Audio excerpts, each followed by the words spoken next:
Hey everyone, Dave here. Hashtag COVID-19. I got sick. Be warned, this video gets kind of dark. I'm 37 years old, otherwise healthy. I have fever, aches, lethargy, and a dry cough. It's bad, but I've had worse. I'm already on the mend, definitely still sick, but much better than I was, so please don't be worried about me. I'll be right as rain soon. I'm not concerned. I'm on the mend. But I don't qualify for testing, so I don't know if it's COVID-19 or not. It could be normal flu. But I'm on self-imposed lockdown anyway. I'm not leaving the house. I added a 2-week event to my calendar, called it quarantine, starting the day the fever struck, to remind myself not to leave the house, except brief stints to stand in the sun and lie on the roof of my car, which was pretty fun, in the driveway. But even then, I know if this is COVID, I could theoretically, because the disease is so new, be infectious after that 2-week time.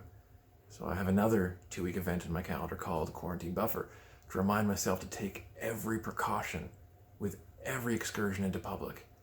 For example, to get medication or groceries. But much more likely, though, I'll take up the offers I've received from friends and family to get my supplies for me, dropped off at my front door, without face-to-face interaction. I've already accepted one offer. Thanks, Mom and Dad. And I'll live in this basement apartment, alone, isolated, quarantined. And I'm doing this without hesitation, without question. And I'm sick of people who think this kind of behavior is an overreaction or is too much given the circumstances. It's not that bad out there. But this behavior is neither praiseworthy nor is it overreaction. Because if there's even the slimmest chance I'll pass this along to someone else, if there's even the slimmest chance I carry the disease, it would be inhumane and grotesquely irresponsible to risk its spread, just because I can't stand missing out on the conveniences and pleasures of society for the want of a night at the movies or dinner with my parents or a pint at the bar. I could unknowingly spread it to someone else who never gets symptoms but spreads it to someone else, who never gets symptoms but spreads it to someone else, who also never gets symptoms but spreads it to someone who gets sick, who never gets better, who doesn't get to see their children or grandchildren again before they die in quarantine, gasping for air in lungs that feel like shattered glass, that slowly fill with fluids until they drown in their own immune system's response to a disease they got because of my reckless, irresponsible, ignorant choice to leave the house unnecessarily. Because I chose convenience and pleasure over the safety of my community. So I won't leave. I'll remain on self-imposed lockdown. And even when I'm certain to no longer be a risk, that 2-week countdown is for anyone with the disease. This could take months for the spread to slow enough to recognize some kind of normal. Great, I'm self-isolated. 2 weeks later, I'm back to normal on day 15, right? No, because people are still getting sick. People are still spreading this. That 2-week clock resets every time there's another new case. So I'll continue to self-isolate, possibly for months, so I can't accidentally become a carrier again. In those months, I'll indeed leave the house to get essentials, but do so as safely and as infrequently as possible, washing my hands thoroughly, practicing social distancing. The best thing we can do is cancel all plans until the disease is under control, spreading false hope that we'll all meet for Easter brunch or that lovely trip to visit friends and family is at best naive and at worst endangers the lives of our loved ones as they take this less seriously than they must do for the safety of our local and global communities. This disease kills a higher percentage than the flu. This disease spreads faster than the flu.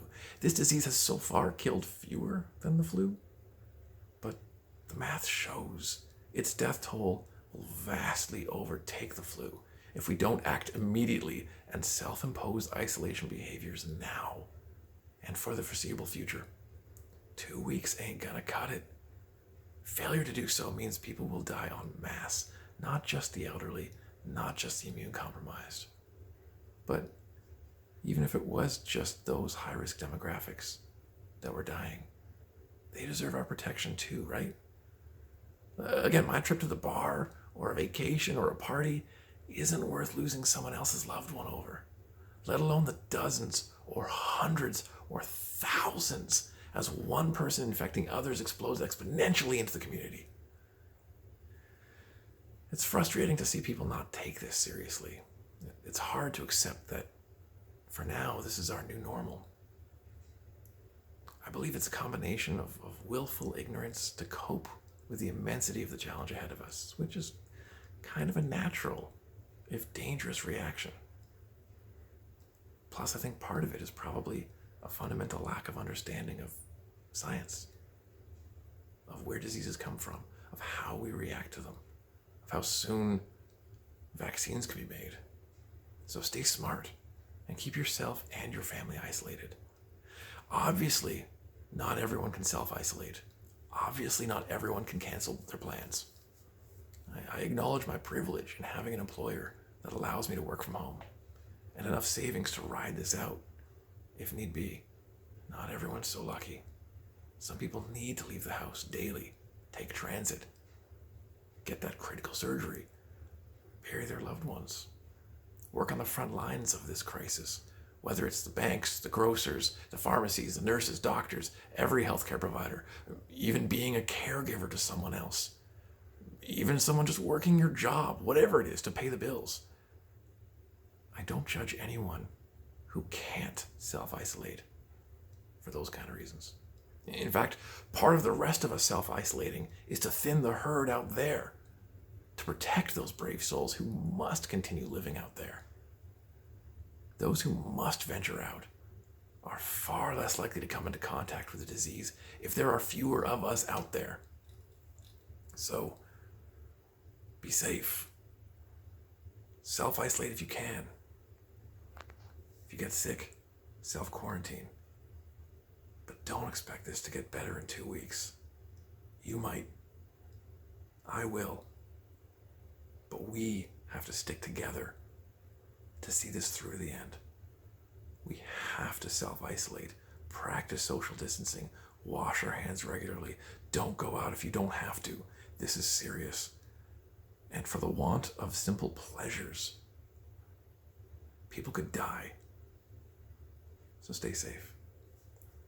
Live long and prosper.